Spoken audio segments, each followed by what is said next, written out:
I think because now my work is largely about serving clients and building relationships with clients who are my customers in my work now. I think stakeholder engagement is so essential.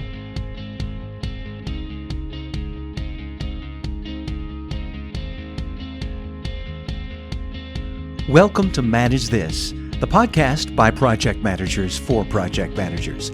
This is our time to meet and talk about what really matters to you in the field of project management. Our desire is to give you some perspective, some ideas, some real-life examples of what success looks like and how to get there. I'm your host, Nick Walker, and with me are the two guys who guide our discussion, Andy Crow and Bill Yates. And today we get to talk with someone who truly has a global perspective as a project manager. Laura Butcher is an organization and leadership development consultant. She began in human resources at GE Appliances and GE Aircraft Engines, then at NationsBank, where she led teams following the NationsBank Bank America merger. After that, she made the move to London as Delta Airlines Director of Human Resources in Europe. Laura is the co-founder and principal of Blue Key Partners, a consulting practice focused in the areas of learning and leadership development, including executive assessment and coaching. Laura, thanks so much for being here with us on Manage This. Thank you for inviting me. We want to talk with you about working with global customers and engaging with stakeholders around the world. But first of all, can we just take some time to get to know you a little bit better? Tell us a little bit about yourself and what your first experiences were like with GE as you traveled internationally. So my background in corporate America was with GE, Bank of America, and Delta Airlines for about 15 years. Small companies. Yeah. And then began my consulting practice about 12 years ago, largely in the areas of organization development, leadership development. But my early experiences were in the human resources function, where I became very passionate about learning and development. I had experiences supporting many global joint venture partners with GE Appliances and GE Aircraft Engines. I did some work with GE Crotonville, which is the corporate leadership training institute in Crotonville, New York, where I was part of an adjunct faculty to take some of the GE workout and change acceleration program training to our colleagues in Asia and Europe. So I was bitten with the bug of working internationally in my early days with GE. So, what kind of prompted you? What was it that bit you about working internationally? I think I always enjoyed the experience of seeing new places, experiencing new things, eating new cuisines, seeing sites and the history of places. But I think beyond that, I began to really appreciate working with people who see the world differently from myself. Yeah. So I think that's, what I found particularly engaging about it. So oftentimes the work that we're doing in human resources or in training and development is complex anyway, because we're dealing with human behavior. But when you add the dimension of culture differences on top of that, it can be, quite interesting work and, fulfilling. What countries did you deal with when you were with GE? Well, we had joint venture partners in Asia. So we were establishing a joint venture site with a Korean firm, but the site was in China. So we had multiple cultures that we were bringing together there. We also had a joint venture partner in India. So I traveled to those places working with our partners in the learning and development function largely. So a lot of what GE brings to its partners around the world is its culture and its reputation for excellence in training and development of people. And so that was a great foundation for my career to begin, and it provided me a launching pad to continue to do what I'm doing now. Laura, it's funny. I got asked about a decade ago by somebody what my opinion was on the state of L&D. And when I heard that, I thought, L&D, what is that? And I'm thinking, is this, I could not get past the fact that I'm used to thinking of it as labor and delivery, not learning and development. It's just funny, you hear these terms put around, but why are you passionate about that? Why is that a particular passion for you? Well, I always have believed that great leaders are great learners, people who are constantly challenging themselves to explore new things, to push themselves out of their comfort zone. And so I think that's a principle on which, my career, my interests have expanded. So. I've seen great leaders are almost always great readers. Yes. So that ties in True. with what you're saying. Absolutely. Great. There's got to be a learning curve, though, when it comes to working with people internationally. Did you find it initially challenging? Oh, I found several occasions, and I continue to find occasions where it's challenging. I've had the great fortune this past year to continue to work outside of the U.S. with clients both in Europe and in Asia. And it's always challenging. It's always challenging not to fall into the trap of seeing things from your perspective only. And I think that's something that I have to, challenge myself to step back and say, what am I presuming about this situation that I ought to be questioning rather than assuming. So. Laura, one of the experiences that you've had that's really unique is you've also lived and worked outside of the nation that you were born in, in our case, the U.S. When you were working for Delta Airlines, another small company, you had the opportunity to move, and you served as the Director of Human Resources for Europe, and you were based out of London. Yes. So you moved to London. Exactly. That had to be an exciting but intimidating opportunity for you. So I did the triple challenge, I guess. I changed jobs and changed companies. So when I moved to Delta Airlines, my first assignment with Delta was in the UK. I moved homes. So I left a comfortable place in the United States for the unknown of moving house and all of those things. And then I had a child all at the same time. Oh, wow. So those things are not customarily happening all at the same time for someone. Because anything worth doing is worth overdoing. Exactly. Exactly. Right. So there were a bunch of obstacles. I mean, this is an amazing opportunity, but one of the obstacles that I wanted to ask you about, because I know we have listeners who have these kind of opportunities. How did you overcome being the American in another nation? So in this case, in the UK. Well, in the UK, I always have a funny saying that we're two countries divided by a common language. Yes. Right? Yes. So again, the assumption that simply because we both are speaking English, that we're communicating effectively is not necessarily a good assumption. The other thing is just being able to adapt your style and approach to be more like that of the people that you're interacting with. So understanding that the sense of humor can be different, that the use of language can be different. People can be far more direct or indirect. The way people view authority in the organization and how decisions get made and how influence is managed.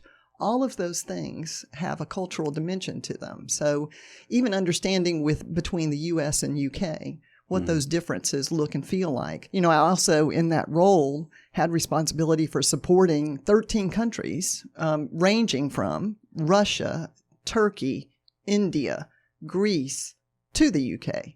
So we had a range of cultures within that and experiences of the staff and teammates that I work with.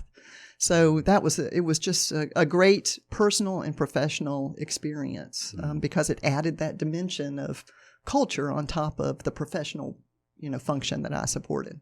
I'm wondering if you can think of any examples of maybe communication difficulties or anything off the top of your head. I can certainly think of times when I had to almost rise up out of myself and look at the situation as if I were watching it as a movie. I found myself, one time we were having to restructure teams in various countries to downsize or to outsource certain functions. And one of those occasions happened to be in Greece. So I found myself on the 4-hour flight from London to Athens to meet with the labor minister of Greece. And I'm thinking on the flight, I could never have predicted that this would be where I would be, a year ago. And I'm not quite certain what will happen when I get here. And so, the saying, it's all Greek to me, that was exactly what this experience was like, because the meeting took place and all that was spoken in the meeting was in Greek, and I had to work through translators. Wow. And of course, the emotion level, just in a normal conversation with people of a Greek origin, tends to be a little heightened from our own here in the U.S. And so all of those cues were sending off so many things in my mind, and me trying to understand what's my role here, how do I influence the outcome when I'm not working within an element that I'm comfortable. So it was really an interesting experience. You touched on something that made me think when you said there are many times I have to rise up out of my own situation and look at it. That is one of my favorite tools to use, not just in cultural situations, but anytime I'm in maybe a crisis, some problem that's really weighing on me, is to stop and think, okay, if I were a consultant or if I were a friend, what advice would I give a person in this situation? Yes. And it helps to, I don't know what it is about that, if it just breaks that cycle of anxiety or stress or whatever, but it's helpful to, it's a helpful technique you kind of touched on there. Yes. Well, I think it helps to step out of your own position. But that's hard. Oh, it's so hard. It's so hard. Yeah, you make it sound easy. Well, we get very invested in our positions. Yeah, I do. Yes. We like to be right. We like to have the answer. We like to be seen as the expert. And I think it takes a degree of humility to step back and say, ego gets in the way. Yeah, I don't always know the answer, or I shouldn't presume I know the answer. Right. That brings me right to another obstacle that I'm assuming you had to overcome. So Delta's based in the U.S. You were sent, there you are in London. You're working with all these other nations then out of London, but you're still the one sent from HQ. Now, I can relate to that a bit, where I was kind of the person sent out to the remote location. And so how'd you overcome that obstacle? Because sometimes those people are seen as, the snitch or the insider or the one who's going to be, towing the company line. So how'd you overcome some of that? Yeah, I think it's not uncommon for the finance leader and the human resources leader in multinational companies, for those two leadership roles to often be people who've been deployed from headquarters or from the home country, if you will, into those field assignments, whether those are even in the U.S. You'll oftentimes see that the HR person, the finance person, or leaders are from the headquarters organization. I think that's largely because, finance is the steward of the fiscal elements of the organization, and human resources often is the steward of the culture or the values of the organization, and ambassadors to take that out and to ensure there's some, orientation to that in all the locations. So I think that's in, sophisticated multinational companies, that's probably not uncommon to have people deployed from headquarters.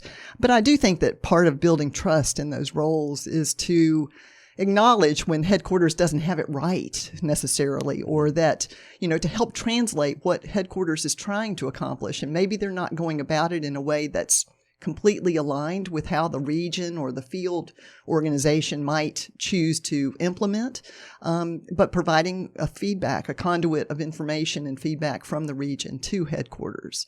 If you have strong relationships back at headquarters, you can often elevate issues that wouldn't otherwise get attention of headquarters. Right. So when you can take on something that's important to the people that you're supporting in that region and be successful in influencing an outcome that's favorable in their view, or that recognizes how they might be different from headquarters, your stock goes up. Your stock goes up. But you know what? Those two functions that you named are both kind of intimidating too. Yes. To a lot of people. A lot of people, their stomachs tighten up when they see somebody come in from finance, when they see somebody come in from HR, because those two a lot of times are imposing some kind of compliance, or trying to bring people into compliance in some areas, fiscal compliance, fiscal oversight, HR compliance, and it's intimidating. One of the things you see in corporations around the world all the time is they're either going from a centralized model where headquarters is very strong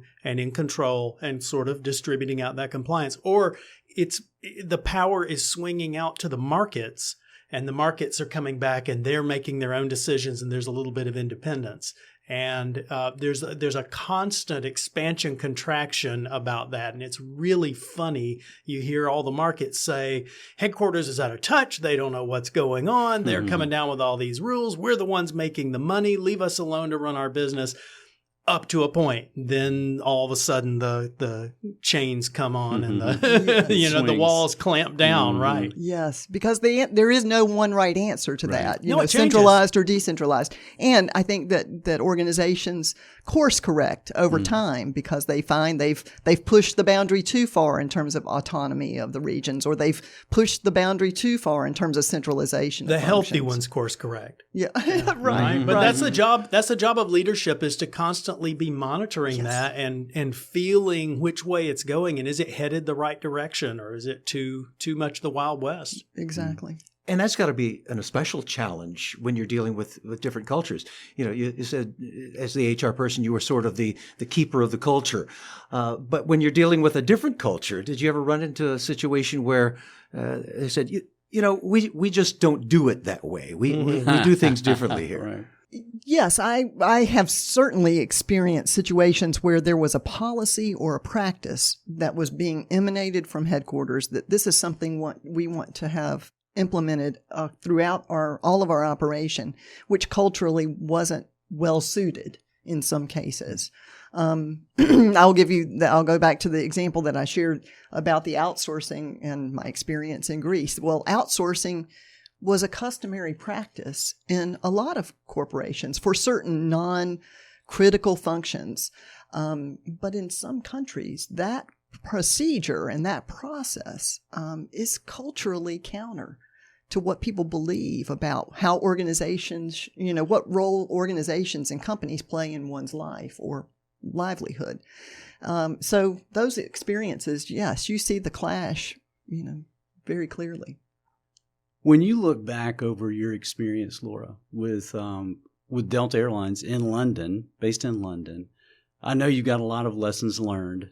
Sorry. One of the ones that you and I talked about was the fact that you were walking into a situation and inheriting. It wasn't a new position. You were inheriting a position.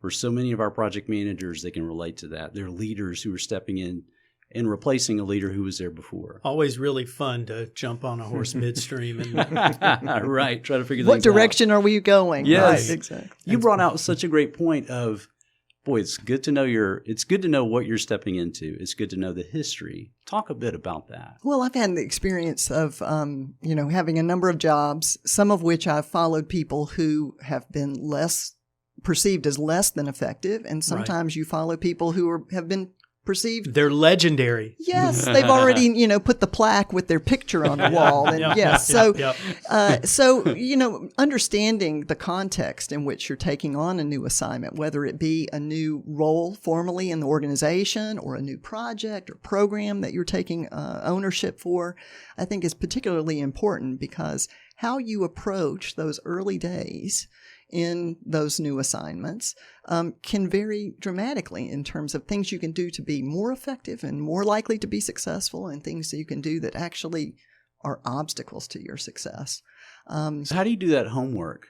What's appropriate to ask or dig into? Well, certainly from the person that you're working for, to understand what is the history of this role in the organization, what's the reputation of this role, how do people view the work that this role is responsible for, and then learning a great deal about your predecessor. What was working well that your predecessor was doing? What were things that people still see opportunity for improvement? Those might be the early places that you want to focus on, and certainly to be respectful of things that are working well, because I think so often people jump into jobs and they're trying to make a difference so quickly that they don't take stock of things that are important to other people that be maintained, or some consistency that people want to feel, so that not everything is changing all at once, but that you're being very selective and intentional about the things you're choosing to change, and the sequence of those. Humans fear change. Great point. the team that you're inheriting, they fear change. Their leader has changed. So be aware that don't try to change everything at once. Well, that's, taking away uncertainty from people. I think when people feel uncertain, people tend to stop what they're doing, and that slows the organization down. So if you can remove uncertainty for people to say, what we're doing here is very, very important, and we need to keep our foot on the gas, move forward, and don't let the change of my coming into this role be an impediment to us continuing to make progress on that.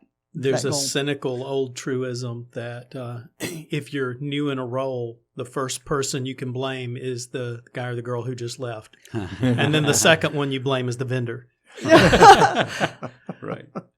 You do have that honeymoon period, though, I think, where, you can ask a lot of questions. You can not feel like you have to have all the right answers. Right. You can demonstrate that you are a good listener and that you care about what motivates other people, what needs they have, how you can be responsive to them. I've seen so many people struggle coming into that honeymoon period, though, when they've got it all teed up, everything's laid out beautifully for them, and they struggle to get traction. And I've watched it happen over and over. Some people do. I mean, the successful ones do, the ones who are going to move on in their career. But there is a significant percentage of people who walk into a new situation, and I don't know if they're suffering from imposter syndrome or they truly freeze up and don't know what to do.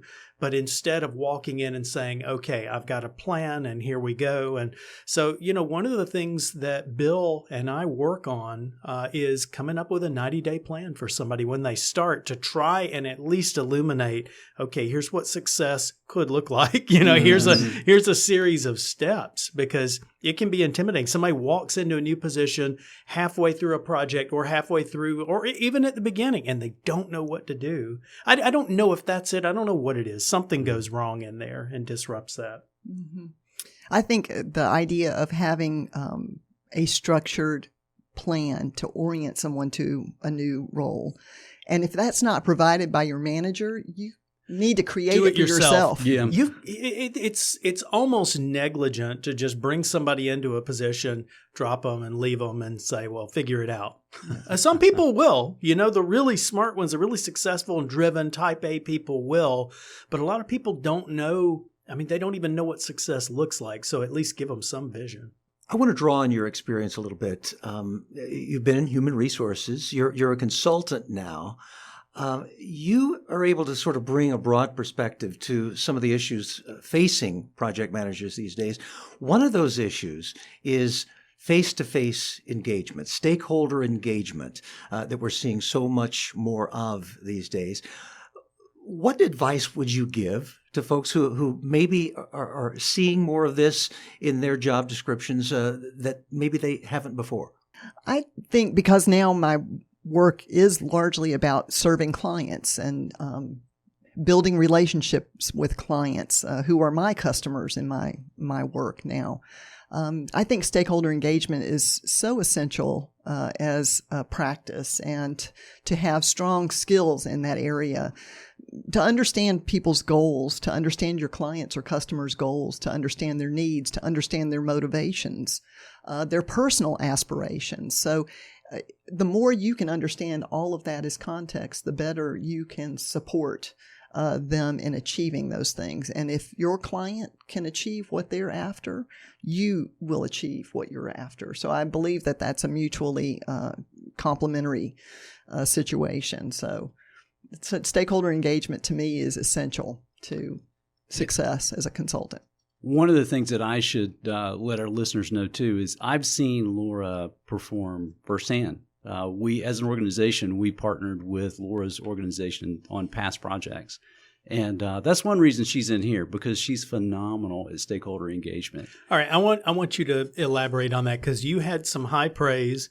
And Bill and I can be tough critics over. And so you had some high praise about that engagement when you came back. Yeah, I'd come back to the office and I'd say, okay, Laura's got it going on. I see the depth of relationship that she has with the key decision makers at this customer. And this is a very large organization, and those that we were working with were in very high positions. And there was a level of trust and familiarity. There was a depth to that relationship that I could tell had been cultivated for a long time. So we hold you in high regard. You do really well at that. Thank you, and likewise. Likewise. Yeah, and Bill specifically commented on your ability to read a room and to read individuals in the room. So I want to go ahead and put you on the spot about that. Any advice you can give people related to? Is that just intuition? Is it just something you're born with? Is it something you've cultivated and you have a strategy for? Well, I think doing your homework is really important. You know, to step into a meeting without understanding who's going to be in the room and what's likely their view about this, and even asking directly, what is your view about this before you get into the meeting? Yeah, because who knows? You read something about me online, that may tell you next to nothing about who I am and what I'm like. Right. Or how this topic is either important to you or not important to you, or in what way. So, doing your homework and asking a lot of questions to get a sense of what are the dynamics that are going on around this topic, the meeting that I'm leading or the meeting that I'm attending, and that kind of thing. So that's a methodical approach. So it's not intuition at all. It's just it's a left brain logical flowchart? What? Well, it's probably a combination of the two. I tend to be more structured in my approach to the work that I do. So that's more my comfort zone. So to take a more logical, kind of fact-based, planful approach would be more my natural tendency. I have worked with others who I observe their strengths to be in far more intuitive understanding of what's going on in the room. And so when you can find a partner who has that as strength to marry up with my more planful approach, that's a powerful combination. So I did that formally. My wife is very intuitive and kind of frighteningly intuitive about people. She reads people really, really well. And our son has an interesting mixture because he can also read people really well. He's probably more like her than he is like me, because I don't. I take it at face value. If you tell me something, I'm just going to assume that you're telling me the truth and that there's no hidden agenda. She's not that way. She can read people really well. I mean, it's almost like one of the X-Men or something. So it's an interesting talent. I don't have. Superpower. No, it is. We call that her superpower, and I admire it. I don't have it. Yes. It's just an interesting thing. I'm probably more like you, taking a more studious approach and a more analytical approach. Well, I've seen the right brain of Laura in action too. She does read a room extremely well. She's done her homework. But then she's picking up on body language, tone of voice, even positioning where people are standing or sitting in a room. We were working in some of our experience. We were working with a number of cohorts, and there were other vendors, there were other providers of training, and who were there that had particular specialties. And just seeing how she was the orchestrator, so she was reading the room, making sure that the right voices were being heard at the right time and not letting anyone take over the room that would be to the detriment of the goals of the course. And so there's some right brain in there too. But I know, there are two key words that, Laura, you shared with me. One of the things that I think you've shared, one of your keys to success is being able to demonstrate empathy and humility. And just elaborate on that a bit. Well, I think being able to have the perspective of others and to see their point of view. Again, I think largely we are often in selling mode. We're selling our ideas. We're selling our solutions. We're selling our credibility and expertise. And sometimes that gets in the way of actually finding the best solution or finding a solution that everyone can support. So being able to step outside again and look at the situation more broadly to see things from other people's point of view, I think has been very important to my success, to the fulfillment that I receive out of the work that I do, and hopefully to my clients' and customers' success. That's an incredibly refined skill, though, because today In the climate we're in, if somebody disagrees with you, then the first thing you do is project negative motives on them. They're a bad person. They're part of a bad political movement, whatever it is. There's no subtlety of trying to look at things from their perspective. And I've used this a long time ago. I had a person that I had a lot of conflict with this guy. And we constantly were locking horns over one thing or another. And I started finally saying, okay, here's what I believe your argument is or your position is. Am I correct? And I would go through it with him until we got it right. But a lot of times when I'd turn around and say, tell me what you think mine is. And it would be, well, you just don't like me. Or you just, it would be something like that. It's hard to step out of your own story and look at it objectively. I mean, again, that's an incredible skill to cultivate. Yes. And it takes a tremendous amount of trust to be able to have that kind of conversation with people. Right. So again, I think it does come back to how have you established trusting relationships with the people that you're working with so that you can disagree, but still work productively together and seek solutions that everyone can support. I wanted to ask a follow-up question on that, Laura. Building trust, ice breaking. What advice do you have for project managers who are moving into this customer-facing role or some other level of higher exposure they have with clients, key decision makers? They're looking for advice. How can I break the ice? How can I build that trust? What are some tips you give them? Well, I think, again, do your homework. So know the audience that you're interacting with, whether that be an executive sponsor for your project or program. It could be an external customer or another third party that you need to partner with to achieve the goals of your project or program. But know your audience and be ready to adapt your style to that audience or that culture. So I talk about culture in terms of international experiences or experiences working in other parts of the world. But culture differences exist within all organizations. And so even within your own organization, whether it's a field or a headquarters location, or it might be marketing or engineering, they have different cultural norms that exist within the organization. So understanding IT does. Oh, yes. Our friends in IT and human resources for that matter. So, so understanding your audience and being able to adapt to work within the norms of that organization. And as a project manager, project managers are sometimes caught in the middle. You're that middle person between the sponsor, the team members, the contractors, all the stakeholders, and you're probably dealing with different cultures, different personalities. What are the particular challenges of being able to empathize with all of those? Yes, and I haven't mentioned communications, but communications and information sharing, perspective sharing is essential. So when you've got, subcontractors and contractors and clients, and you're working to try to align these resources toward a common goal, communication is essential, effective communication. But again, framing communication in a way that it's easily digestible and acceptable by the audience. So understanding their communication style and being able to adapt your style to work for them. Builds credibility, and it builds trust and confidence among the team that there's a clear direction and that there is alignment. Great. Have you seen, Laura, along that line, because this is such a common role where we're kind of the guy, the gal in the middle. We are that person in the middle as a project manager. Do you have any quick advice for, okay, please don't do this? Any mistakes you've seen that you just kind of want to shine a light on? I guess one thing that I've experienced or maybe been even the party where this happened to, as opposed to the person leading the project, is where we make certain partners feel less than equal on the team. Play favorites. And, yes.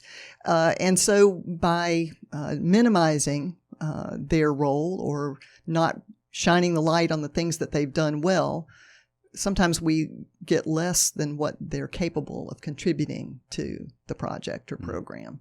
And so I think that helping to establish a climate whereby there's a high degree of respect, irrespective of the role that one might be playing on the team, is important to get the best out of every person on the team. It's such a tough gig, too, being a project manager, because you've got to advocate for the team at the right times. You've got to advocate for the customer or senior management at right times. You have to advocate for the project all the time, but you don't over-advocate for the project. You don't want to do that to the detriment of other goals the organization has.